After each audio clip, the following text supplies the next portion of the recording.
O Senhor esteja convosco. Está no meio de nós. Proclamação do Evangelho de Jesus Cristo segundo Marcos. Glória a vós, Senhor. Na cidade de Cafarnaum, num dia de sábado, Jesus entrou na sinagoga e começou a ensinar. Todos ficavam admirados com o seu ensinamento, pois ensinava como quem tem autoridade, não como os mestres da lei. Estava então na sinagoga um homem possuído por um espírito mau. Ele gritou: "Que queres de nós, Jesus Nazareno? Vieste para nos destruir? Eu sei quem tu és.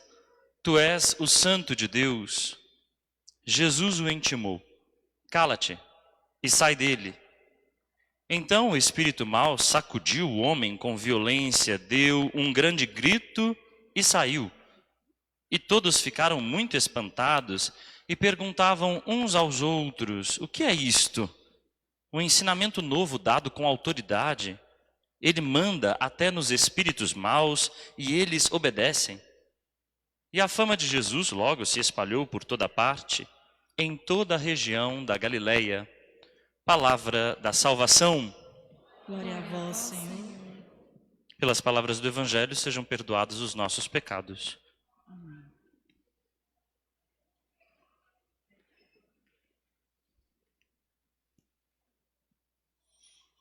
Meus irmãos e minhas irmãs, Jesus, depois de ter chamado 4 discípulos, inicia a sua missão pública. E a sua missão começa em Cafarnaum. Esse nome é um nome muito interessante porque significa terra da consolação. Jesus Cristo começa o seu ministério, o seu serviço neste lugar, e com isso o evangelista já nos aponta que o que Jesus fará é consolar os homens, é ajudar os homens a encontrar consolação para suas dores, aflições, prisões. E Jesus Cristo entra numa sinagoga em dia de sábado. Vocês devem saber muito bem que a sinagoga é um lugar onde os judeus, apenas os homens, partilham as Sagradas Escrituras. Eles meditam, ouvem a pregação. Um mestre da lei, que é geralmente alguém douto, alguém que é entendido, sabe de Escrituras, está ali para ensinar. E é num dia de sábado que é o dia reservado para o repouso e para o culto a Deus. É neste dia que Jesus Cristo se encontra numa sinagoga também para ensinar. E é nesse espaço de partilha que já se percebe uma diferença entre o seu tipo de ensino e o ensino dos mestres da lei. Jesus ensina como quem tem autoridade. De fato, no Evangelho, Jesus Cristo vai ser apresentado assim durante todo o tempo. Ele é cheio da autoridade que vem do Espírito do Pai. Ele está investido da autoridade que Deus lhe deu. Mas com isso o Evangelho também nos diz que os mestres da lei, essa gente muito entendida, muito cheia de saber a respeito da Escritura, não tem um saber legítimo sobre Deus. Que é que será que diferencia, afinal, um homem que trabalha com trabalho manual, como Jesus Cristo, de um mestre da lei? É simples. Os mestres da lei estão preocupados com a autoridade deles, com o poder. Estão preocupados em não perdê-lo, jamais. Dividem os homens entre puros e impuros. Atam nos ombros dos outros pesados fardos que eles mesmos não carregam. Estão preocupados com a letra da lei, são formalistas, legalistas. Já o ensino de Jesus está preocupado com a libertação do ser humano. Que ele experimente Deus. E experimente Deus em sua misericórdia, em seu amor. Que o homem viva, encontre uma vida que valha esse nome. É isso que Jesus Cristo quer restituir ao ser humano, vida. E eu não sei se parece curioso para vocês, mas deveria parecer curioso que haja aí nesta sinagoga, espaço da religião, da prática e da partilha da palavra, um espírito mau. Alguém possuído por um espírito mau. Porque se ele está aí, é porque a própria religião não o combate, mas oferece a ele abrigo. Mais ainda, nós podemos ter clareza de que a religião da época de Jesus, e talvez a nossa, produz espíritos maus. Não só os abriga, mas também os produz.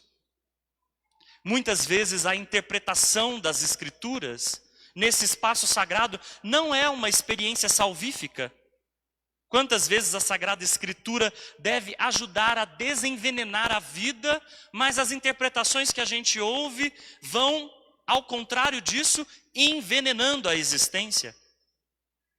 Ao invés de interpretações que ajudam o homem a encontrar liberdade e coragem para viver, as interpretações massacram o ser humano, fazem com que ele fique mais culpado, experimente um excesso de neurose com a culpa. Tudo vai virando pecado.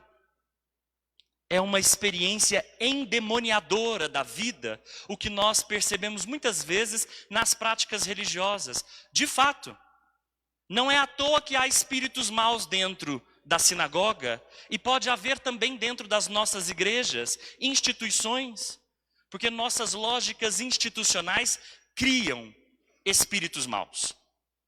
Porque nossas lógicas institucionais sustentam espíritos maus. Então convém nos perguntarmos o que é um espírito mau? O que é um demônio? O que é Satanás no texto de Marcos? No texto de Marcos, demônio pode ser qualquer transtorno, desordem, sofrimento psicológico, incompreendido na época. Haja vista, por exemplo, para a febre da sogra de Pedro, que é não compreendida naquela época. Até uma febre não era entendida em suas razões, então era considerada uma demonia, uma possessão. Mas não só isso. Na lógica do Evangelho de Marcos, Satanás é tudo aquilo que se opõe ao projeto do reinado de Deus. É tudo que está oposto ao projeto de Jesus Cristo. Então toda força que se opõe ao reinado de Deus que Jesus Cristo prega é diabólica. Nós podemos citá-las: injustiça, crueldade e violência, preconceito e segregação, egoísmo e indiferença, violências abertas e silenciosas, competição.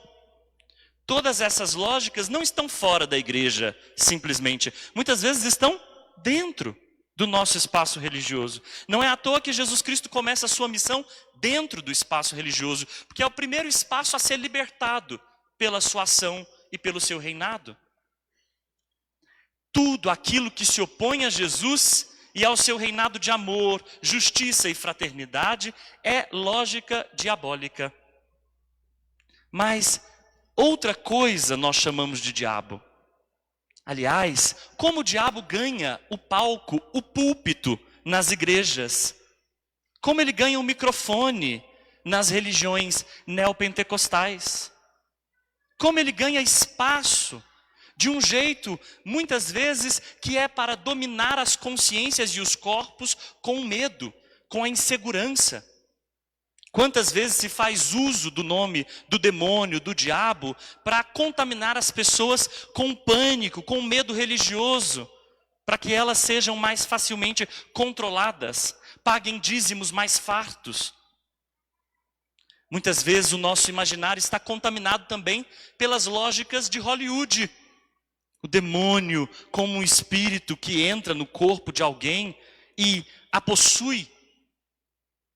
E aí a gente se esquece, inclusive, do que a lógica hollywoodiana ou estadunidense não quer que a gente se lembre. Das lógicas da injustiça, de um capitalismo severo, da maldade, da crueldade, da indiferença. Essas sim, verdadeiramente demoníacas e que não são olhadas nem libertadas.